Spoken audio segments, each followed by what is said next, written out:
శ్రీ సచ్చిదానంద సమర్థ సద్గురు సాయినాథ్ మహారాజ్ కీ జై. నమస్కార సాష్టాంగ శ్రీ సాయినాథ. సాయి లైబ్రరీని వీక్షిస్తున్న ప్రతి ఒక్కరికి శ్రీరామనవమి శుభాకాంక్షలు. నేను నాతో పాటు మాస్టర్స్ కోసమని ఇండియా నుంచి వచ్చిన ఒక నలుగురు స్టూడెంట్స్ కలిసి బాబా దగ్గరికి వెళ్ళి వస్తూ ఉండగా దారి మధ్యలో ఒక పాపకి డౌట్ వచ్చింది. ఏమనంటే, ఆంటీ, బాబా హిందువా ముస్లిమా అని. డ్రైవింగ్ చేస్తున్న నేను, బాబా హిందువు కాదు ముస్లిము కాదు, అంతకు మించి భగవత్ స్వరూపులు. అంతేకాకుండా వారు నిర్గుణ స్వరూపం. వారికి జాతి కానీ మతం కానీ కులంతో కానీ సంబంధమే లేరు. బాబా హిందువులకి హిందువు, ముస్లింలకి ముస్లిము అని చెప్పాను. కానీ ఆ స్టూడెంట్కి నేను చెప్పింది నచ్చలేదు. సరే, నేను మౌనంగా అలా ఉండిపోయా. ఆ రోజు గురువారం కావటంతో నేను రెండు అధ్యాయాలు పారాయణం చేయాలి. వారికి చెప్పాను ఇలా పారాయణం చేయాలని. ఆ రోజు నాకు వచ్చిన అధ్యాయాలు 6, 7 అధ్యాయాలు. 6వ అధ్యాయం కారులో విందామంటే వాళ్ళందరూ కూడా సరే ఆంటీ విందాం అన్నారు. ఆ అధ్యాయంలో ఏముందంటే ఉరుసు ఉత్సవం గురించి, శ్రీరామనవమి ఉత్సవం గురించి ఉంది. బాబా సన్నిధిలో శ్రీరామనవమి ఉత్సవం ఎలా జరుపుకుంటారో ఆ అధ్యాయం అంతా ఉంది. ఉరుసు ఉత్సవం శ్రీరామనవమి నాడు జరుపుకోవటంలో ఏంటంటే హిందువులు ముస్లింలు కలిసిమెలిసి జరుపుకోవాలని, కలిసిమెలిసి ఉండాలని బాబా ఉద్దేశం. అంతేకాకుండా ఆ ఉత్సవం పేరుతో బాబా నీటి సమస్య లేకుండా కూడా చేశారు. ఉప్పు నీటి బావిలో బాబా పువ్వులు వేస్తే అవి మంచినీరుగా మారిపోయాయి. తాత్య అంగళ్ళను కూడా ఏర్పాటు చేసి నీటి సమస్య షిరిడీలో లేకుండా బాబా అనుగ్రహించారు. షిరిడీ వాసులు ఎంతటి అదృష్టవంతులో కదా. బాబా చక్కగా ఊరిలో నీటి సమస్య అనేది లేకోకుండా అందరినీ చల్లగా చూశారు.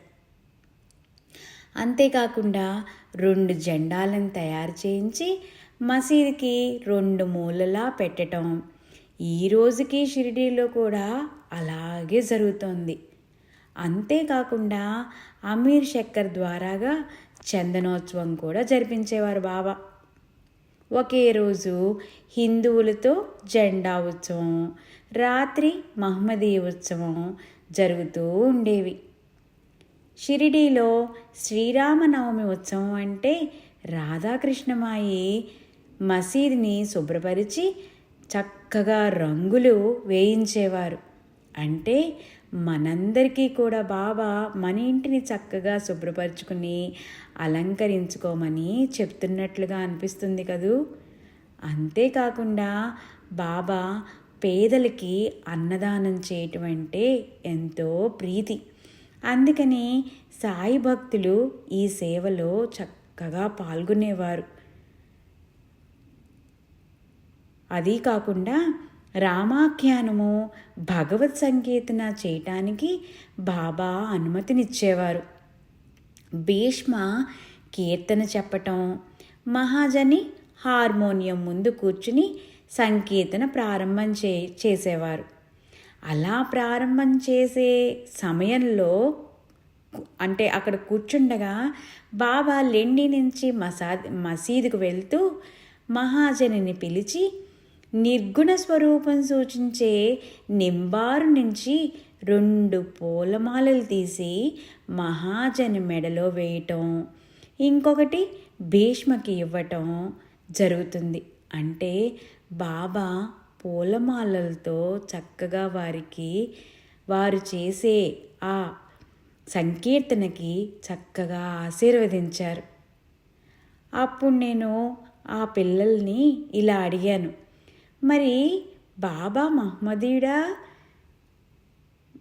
లేక హిందువా?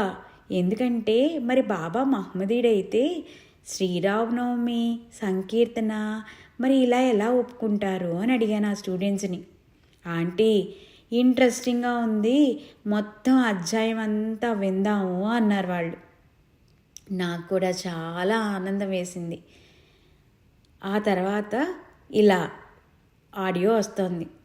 రామకథ సంకీర్తన అవ్వగానే శ్రీరామచంద్రమూర్తికి జై అని జయ జయధ్వానాలు, అందరూ ఎంతో పరమోత్సాహంతో శ్రీరామనవమిని జరుపుకున్నారు.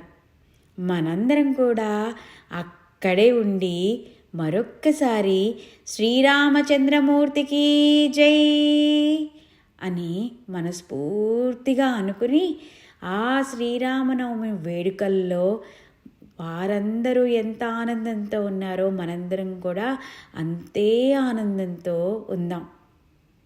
అంతేకాకుండా బాబా దగ్గర ఉండి రామనవమి మర్నాడు జరుగు గోపాల కలోత్సవం కూడా జరిపించారు. నల్లని కుండలో అటుకులు, పెరుగు, ఉప్పు, కారం కలిపి వేలాడదీసేవారు. హరికథ అయిన తర్వాత కట్టెతో కొట్టి పగలకొట్టి ప్రసాదంగా అందరికీ పంచేవారు. మనందరం కూడా ఆ ప్రసాదాన్ని తీసుకుందామని మనసులో అనుకుని చక్కగా ప్రసాదాన్ని ఆరగిద్దాం. ఎలా ఎందుకు చేసేవారు అని అనుకుంటే, శ్రీకృష్ణ పరమాత్మ ఈ విధంగానే చేసి గొల్లపిల్లలకి పంచిపెట్టేవారంట. 1913 నుంచి రాధాకృష్ణాయి నామ సప్తాహము చైత్రపాఠ్యం నుంచే మొదలుపెట్టేవారు. అంటే శ్రీరామనవమి రోజున కాదు, శ్రీరామనవమి వచ్చే ముందు నుంచే మొదలుపెట్టేవారన్నమాట నామ సప్తాహం. మనందరం కూడా ఈసారి నుంచి అలాగే మనం శ్రీరామనవమి వచ్చే ముందు నుంచే నామ సప్తాహాన్ని చేసుకుందాం.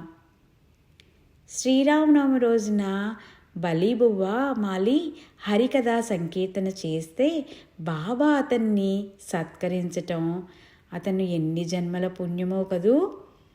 ఆ తర్వాత నుంచి ప్రతి శ్రీరామనవమి రోజున శ్రీ దాసగణ మహారాజ్కి సంకీర్తన బాధ్యత అప్పగించారు బాబా.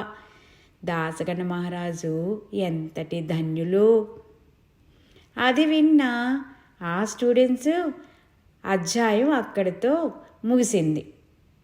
అది విన్న స్టూడెంట్స్, ఆంటీ, ఈ అధ్యాయం విన్న తర్వాత బాబా ముస్లిము కాదు, హిందువు కాదు, బాబా మనందరినీ కలపటానికి వచ్చిన మహాత్ముడు అనగానే నాకు ఎంత ఆనందం వేసిందంటే హృదయం ఎంత నిండిపోయింది. ఎందుకంటే బాబా ఒక్క చిన్న సందేహం వస్తే కూడా తన భక్తులకి ఎలా సందేహాన్ని తీరుస్తారంటానికి ఇదొక చిన్న ఉదాహరణ మాత్రమే.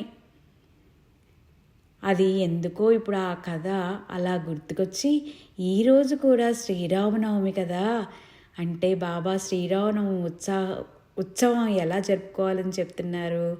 నామ సప్తాహాలు, హరికథ, రామ సంకీర్తనలు, ఒకరితో ఒకరం కలిసిమెలిసి అలంకరించుకోవటం, చక్కగా పూజ అందరం దగ్గరుండి చేసుకోవటం, అంతేకాకుండా పేదలకి అన్నదానం చేసుకోవటం, ఉట్టి పగలగొట్టి అందరము చక్కగా అటుకుల ప్రసాదాన్ని తీసుకోవటం, అందరము ఆనందంతో తడిసి ముద్దైపోవాలని చక్కగా బాబా మనందరికీ శ్రీరామనవమికి చక్కగా మనకి ఎలా చేసుకోవాలి అనేది ఇంత చక్కటి మార్గాన్ని మనందరికీ సూచించారు. ఇలా నడుచుకుంటే మనందరము చక్కగా ఆనందంతో రోజంతా ఆనందంతో నిండిపోతామని మనకి అనిపిస్తుంది కదూ. ఇంకొక 2 చిన్ని కథలు కూడా నాకు గుర్తొచ్చాయి. ఒకటి ఏంటంటే, మద్రాసు భజన సమాజం వారు బాబా యోగీశ్వర్లని తెలిసి బాబాని కలవటానికి వచ్చినప్పుడు ఆ యజమానురాలికి డబ్బు మీద అస్సలు ఆశ ఉండదు. బాబా మీద ప్రేమ భక్తి ఉండటంతో మధ్యాహ్న ఆరతి జరిగే టైంలో ఆ తల్లి భక్తి విశ్వాసాలకి మెచ్చి ఆ తల్లికి ఇష్టదైవమైన శ్రీరాముని వల్లే కనిపిస్తారు బాబా. ఆ తల్లికి ఆ ఆనందం మామూలుగా ఉంటుందా?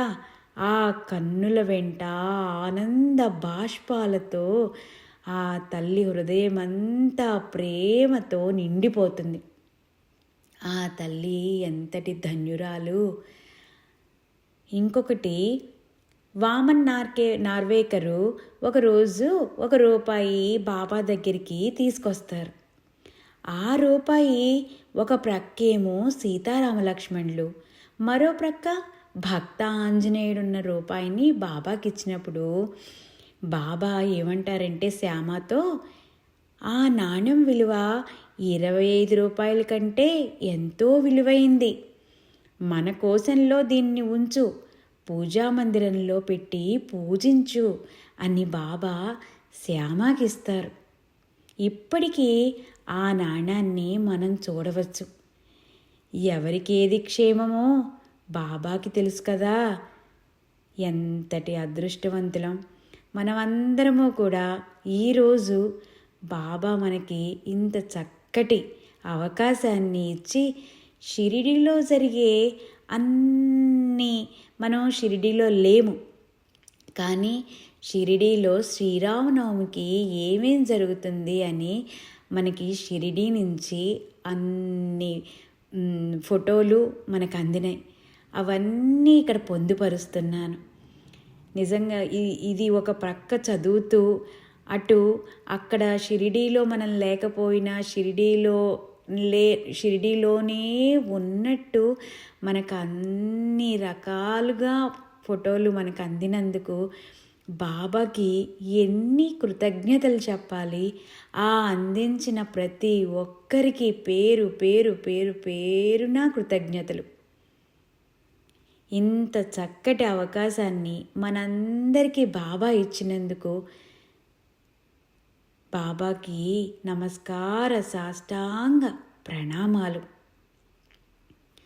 శ్రీరామనవమి రోజున మనందరికీ ఇంతటి చక్కటి అదృష్టాన్ని అవకాశాన్ని బాబా ఆశీర్వాదం మనకి ఇలా అందించినందుకు బాబాకి మరొక్కసారి ప్రేమపూర్వకంగా నమస్కార సాష్టాంగ ప్రణామాలు తెలుపుకుందాం.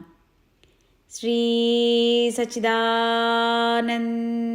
సమర్థ సద్గురు సాయినాథ్ మహారాజ్కి నమస్కార సాష్టాంగ ప్రణామాలు. ఓం సాయి శ్రీ సాయి జయ జయ సాయి.